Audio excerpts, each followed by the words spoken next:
မင်္ဂလာပါရှင်ဒီနေ့ဘူးစီကြော်လေးကြော်ပြမယ်နော်ဘူးစီလေးတွေကိုပုံထဲအတိုင်းခီးပြီးဗန်းထဲမှာပြန်တနားရီလောက်နေပြပေးပါရှင်ဘူးစီနေပြထားတော့မှချင်းရေးဖြော်မယ်နော်စက်ဖုန်ပြူနဲ့ငရုတ်သီးစိမ့်လေးကိုညက်နေအောင်ထောင်းပါမယ်အချို့မုံအနှဲငယ်နဲ့ငရုတ်သီးအကျက်မုတ်ကလေးလည်းထည့်ပါမယ်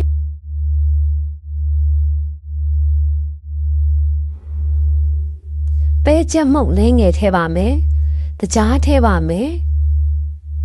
နံပြာရည်လေးကိုတင့်ယုံတစွန်းစာလောက်ထည့်ပါမယ်ရှင်မချီအနှစ်ရည်လေးကို9စွန်းစာလောက်ထည့်ပါမယ်ရှင်မြူသီးစော3စွန်းစာလောက်ထည့်ပြီးတေချာစွာရိုးမွေလိုက်ရင်အချင်းရေကောင်းလေးတစ်ခွက်ရပါပြီပြန်ပူလာကြော်မှုကိုရေအေးလေးနဲ့နည်းနည်းချင်းစီထည့်ပြီးတော့ဖြိုးရမယ်နိုးစီလိုပြစ်တဲ့အနေထားလေးရောက်ရင်ကြော်ဖို့အဆင်သင့်ဖြစ်ပါပြီမုံနဲ့ထဲကိုဘူးသီးလေးတွေတစ်ချောင်းချင်းစီတေချာစွာနှစ်ပြီးစီပူပူအိုးထဲမှာထည့်ကြောပါမယ်ရှင်ဘူးသီးကြော်လေးတွေရွှေဝါရောင်ကန်းလာပြီဆိုရင်တော့တူလေးနဲ့ဆက်စီတေချာစစ်ပြီးရင်တော့စားသုံးဖို့အဆင်သင့်ဖြစ်ပါပြီရှင်အခုဆိုရင်တော့ကျွတ်ရွပြီးအရသာရှိကြတဲ့ဘူးသီးကြော်ကောင်းကောင်းလေးကိုအချင်းရည်လေးနဲ့တွဲဖက်သုံးဆောင်လို့ရပါပြီရှင်